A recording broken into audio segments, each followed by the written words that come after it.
बंगाल के इतिहास में आज एक नया पन्ना जुड़ने जा रहा है। शुभेंदु सरकार के वित्त मंत्री स्वप्न दासगुप्ता आज राज्य का पहला पूर्ण बजट पेश करेंगे। एक अनुभवी पत्रकार और सांसद रहे दासगुप्ता से ये उम्मीद है कि वो बजट में आर्थिक अनुशासन और विकास का एक नया मॉडल पेश करेंगे।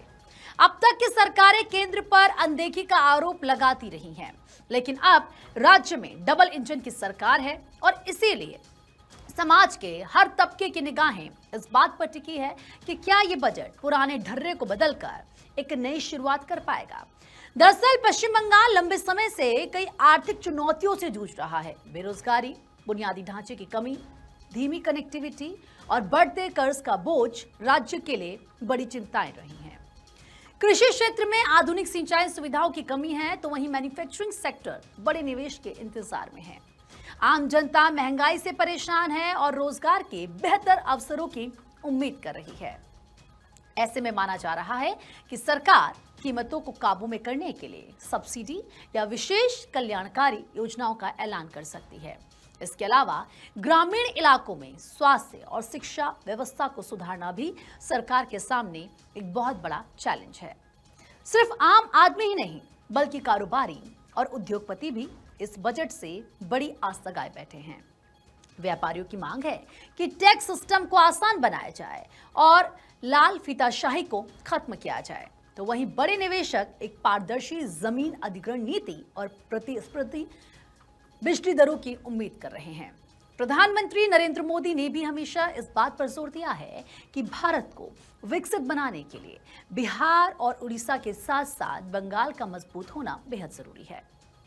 बंगाल में दक्षिण पूर्व एशिया का प्रवेश द्वार बनने की पूरी क्षमता है, बशर्ते यहां निवेश के लिए एक सुरक्षित और स्थिर माहौल मिले।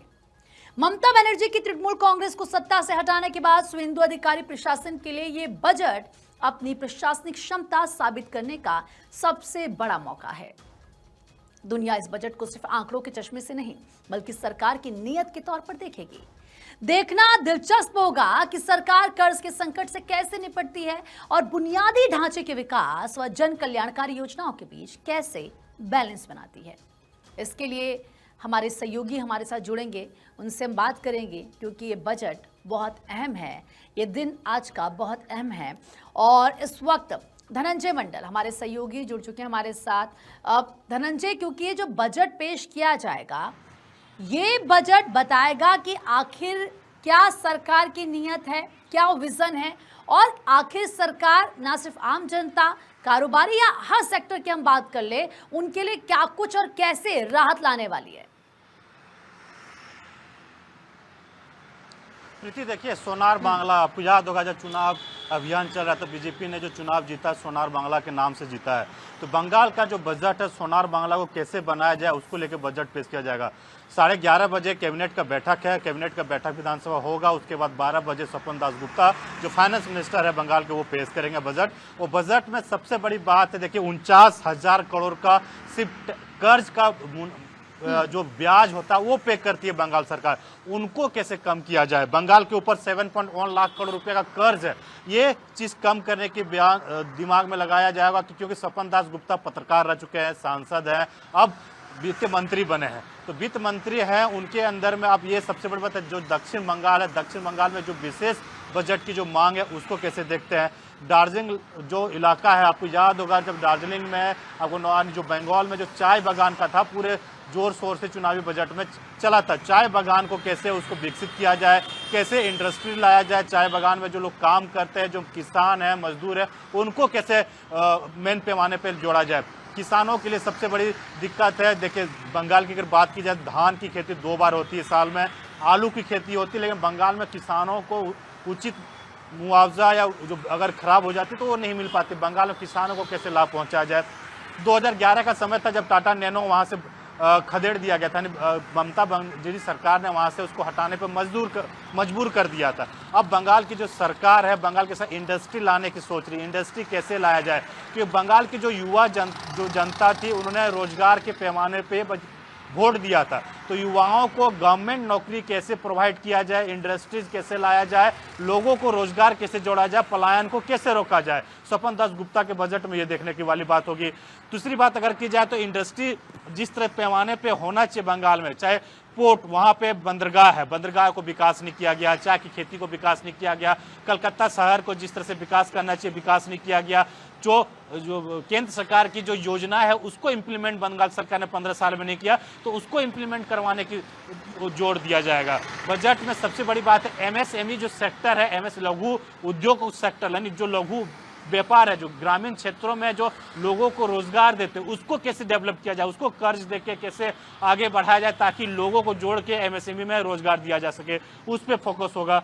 शिल्पकार जो है बंगाल में सबको पता है कि शिल्पकार वहाँ पे एक से अलग अलग, चाहे सोना बनाने को और डायमंड बनाने के जो एक से एक कलाकार वहाँ मौजूद होते हैं, उन लोगों को कैसे आगे बढ़ाया जाए उन पर फोकस किया जाएगा। जो ममता बनर्जी सरकार ने जो केंद्र पे हमेशा ठोकती थी कि हमें मदद नहीं मिलता है, हमारे पास बजट नहीं आता था, अब डबल इंजन की सरकार है बीजेपी की, केंद्र में भी बंगाल में भी, और बजट पे कोई प्रावधान, जितने भी बजट आएंगे पूरे तरीके से केंद्र सरकार के द्वारा बजट दिया जाए, उसको कैसे इंप्लीमेंट बंगाल सरकार कराएगी, आम जनता को जोड़ेगी। डबल इंजन की सरकार है और इसीलिए उम्मीद भी ज्यादा है हर सेक्टर को कि कहीं ना कहीं ये जो बजट है ये उनके लिए राहत लेकर आएगा, रोजगार लेकर आएगा, निवेश लेकर आएगा, इंफ्रास्ट्रक्चर पर काम होगा। बंगाल के इतिहास में आज एक नया पन्ना जुड़ने जा रहा है। शुभेंदु सरकार के वित्त मंत्री स्वप्न दासगुप्ता आज राज्य का पहला पूर्ण बजट पेश करेंगे। एक अनुभवी पत्रकार और सांसद रहे दासगुप्ता से ये उम्मीद है कि वो बजट में आर्थिक अनुशासन और विकास का एक नया मॉडल पेश करेंगे। अब तक की सरकारें केंद्र पर अनदेखी का आरोप लगाती रही हैं, लेकिन अब राज्य में डबल इंजन की सरकार है और इसीलिए समाज के हर तबके की निगाहें इस बात पर टिकी है कि क्या ये बजट पुराने ढर्रे को बदलकर एक नई शुरुआत कर पाएगा। दरअसल पश्चिम बंगाल लंबे समय से कई आर्थिक चुनौतियों से जूझ रहा है। बेरोजगारी, बुनियादी ढांचे की कमी, धीमी कनेक्टिविटी और बढ़ते कर्ज का बोझ राज्य के लिए बड़ी चिंताएं रही हैं। कृषि क्षेत्र में आधुनिक सिंचाई सुविधाओं की कमी है, तो वहीं मैन्युफैक्चरिंग सेक्टर बड़े निवेश के इंतजार में है। आम जनता महंगाई से परेशान है और रोजगार के बेहतर अवसरों की उम्मीद कर रही है। ऐसे में माना जा रहा है कि सरकार कीमतों को काबू में करने के लिए सब्सिडी या विशेष कल्याणकारी योजनाओं का ऐलान कर सकती है। इसके अलावा ग्रामीण इलाकों में स्वास्थ्य और शिक्षा व्यवस्था को सुधारना भी सरकार के सामने एक बहुत बड़ा चैलेंज है। सिर्फ आम आदमी ही नहीं बल्कि कारोबारी और उद्योगपति भी इस बजट से बड़ी आस लगाए बैठे हैं। व्यापारियों की मांग है कि टैक्स सिस्टम को आसान बनाया जाए और लाल फीताशाही को खत्म किया जाए, तो वहीं बड़े निवेशक एक पारदर्शी जमीन अधिग्रहण नीति और प्रतिस्पर्धी बिजली दरों की उम्मीद कर रहे हैं।